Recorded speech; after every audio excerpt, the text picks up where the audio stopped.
जय श्री कृष्णा। राधे राधे।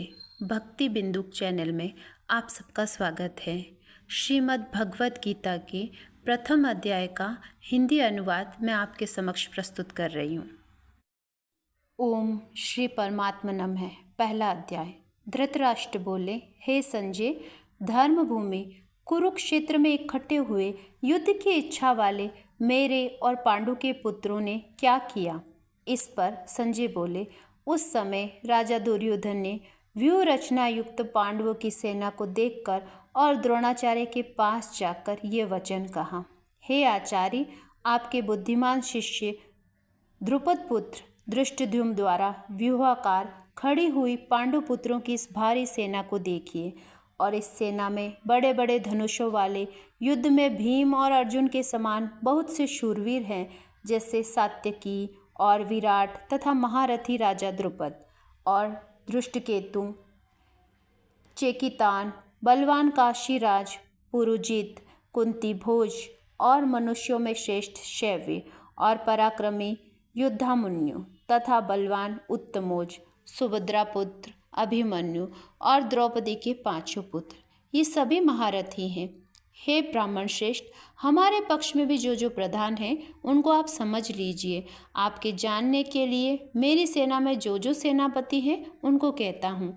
एक तो स्वयं आप और पितामह भीष्म तथा कर्ण और संग्राम विजय कृपाचार्य, वैसे ही अश्वत्थामा, विकर्ण और सोमदत्त का पुत्र भूरिश्रवा तथा और भी बहुत से शूरवीर और अनेक प्रकार के अस्त्र और शस्त्रों से युक्त, मेरे लिए जीवन की आशा को त्यागने वाले सब के सब युद्ध में चतुर है।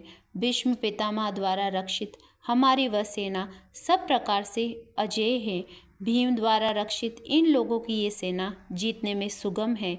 इसीलिए सब मोर्चों पर अपनी अपनी जगह स्थिर रहते हुए आप लोग सब के सब निसंदेह भीष्म पितामह की सब ओर से रक्षा करें। इस प्रकार द्रोणाचार्य से कहते हुए दुर्योधन के वचनों को सुनकर कौरवों में वृद्ध बड़े प्रतापी पितामह भीष्म ने उस दुर्योधन के हृदय में हर्ष उत्पन्न करते हुए उच्च स्वर में सिंह की नाद के समान गर्ज कर शंख बजाया। उसके उपरांत शंख और नगारे, ढोल, मृदंग और नरसिंह आदि बाजे एक साथ ही बजे।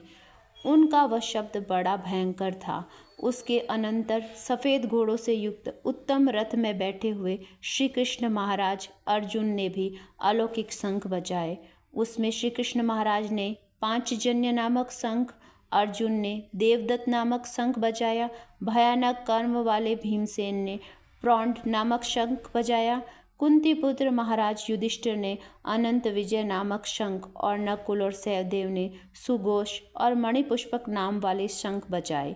श्रेष्ठ धनुष वाले काशीराज और महारथी शिखंडी और धृष्टद्युम्न तथा राजा विराट और अजय सात्यकी तथा राजा द्रुपद और द्रौपदी के पांचों पुत्र, बड़ी भुजा वाले सुभद्रा पुत्र अभिमन्यु, इन सब ने हे राजन अलग अलग शंख बजाए।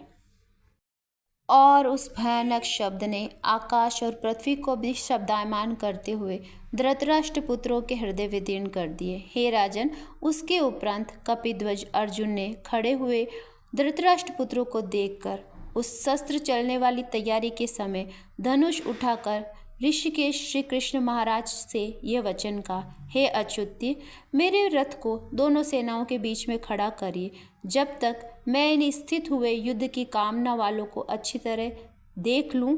इस प्रकार इस युद्ध रूप व्यापार में मुझे किन किन के साथ युद्ध करना योग्य है। दुर्बुद्धि दुर्योधन का युद्ध में कल्याण चाहने वाले जो ये राजा लोग इस सेना में आए हैं, उस युद्ध करने वालों को मैं देखूंगा। संजय बोले, हे धृतराष्ट्र, अर्जुन द्वारा इस प्रकार कहे हुए महाराज श्री कृष्णचंद्र ने दोनों सेनाओं के बीच में भीष्म और द्रोणाचार्य के सामने और संपूर्ण राजाओं के सामने उत्तम रथ को खड़ा करके ऐसे कहा कि हे पार्थ, इन इकट्ठे हुए कौरवों को देख। उसके उपरांत प्रथापुत्र अर्जुन ने उन दोनों ही सेनाओं में स्थित हुए पिताओं के भाइयों को, पितामहों को, आचार्यों को, मामाओं को, भाइयों को, पुत्रों को, पुत्रों को तथा मित्रों को, ससुरों को, सुहृदयों को देखा। इस प्रकार उन खड़े हुए संपूर्ण बंधुओं को देखकर वे अत्यंत करुणा से युक्त हुए कुंती पुत्र अर्जुन शोक करते हुए यह बोले, हे कृष्ण, इस युद्ध की इच्छा वाले खड़े हुए इस स्वजन समुदाय को देखकर मेरे अंग स्थिर हुए जाते हैं और मुख भी सूख जाता है और मेरे शरीर में कंपन और रोमांच होता है तथा हाथ से गांडीव धनुष गिरता है और त्वचा भी बहुत जलती है। मेरा मन भ्रमित सा हो रहा है, इसीलिए मैं खड़ा रहने में समर्थ नहीं हूँ।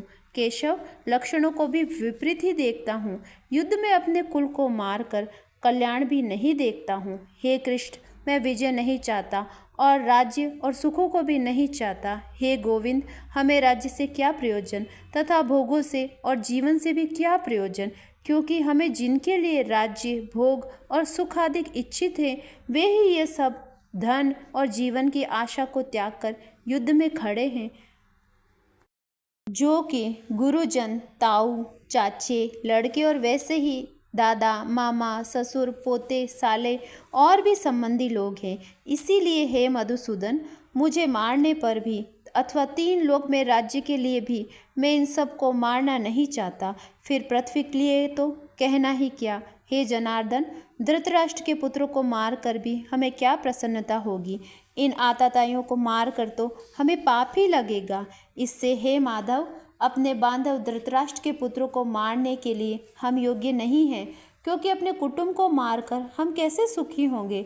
यद्यपि लोभ से भ्रष्टचित हुए ये लोग कुल के नाशकृत दोषों को और मित्रों के साथ विरोध करने में पाप को नहीं देखते हैं, परंतु हे जनार्दन, कुल के नाश करने से होते हुए भी दोष को जानने वाला हम लोगों को इस पाप से हटने के लिए क्यों नहीं विचार करना चाहिए, क्योंकि कुल के नाश होने से सनातन कुल धर्म नष्ट हो जाता है और धर्म के नाश होने से संपूर्ण कुल को पाप ही बहुत दबा लेता है। तथा हे कृष्ण, पाप के अधिक बढ़ जाने से कुल की स्त्रियां दूषित हो जाती हैं और हे वैष्णव्य, स्त्रियों के दूषित होने पर वर्ण संकरण उत्पन्न होता है और वह वर्ण संकरण कुल घातियों को और कुल को नरक में ले जाने के लिए होता है। लोप हुई पिंड और जल की क्रिया वाले जिनके पितर लोग भी गिर जाते हैं और इस वर्ण संकरण कारक दोष से कुलघातियों के सनातन कुल धर्म और जाति धर्म नष्ट हो जाते हैं।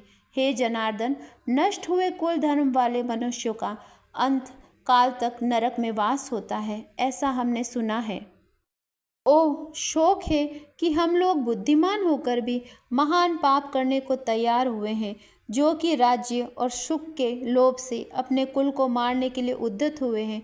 यदि मुझ शस्त्र रहित न सामना करने वाले को शस्त्रधारी धृतराष्ट्र के पुत्र रण में मारे तो वह मरना भी मेरे लिए अति कल्याणकारक होगा। संजय बोले, रणभूमि में शोक से उद्विग्न मन वाले अर्जुन इस प्रकार कहकर बाण सहित धनुष को त्याग कर रथ के पीछे भाग में बैठ गए। इति श्री भगवत गीता रूपी उपनिषद ब्रह्म विद्या योग शास्त्र विषयक श्री कृष्ण और अर्जुन के संवाद में अर्जुन विषाद योग नामक पहला अध्याय समाप्तम।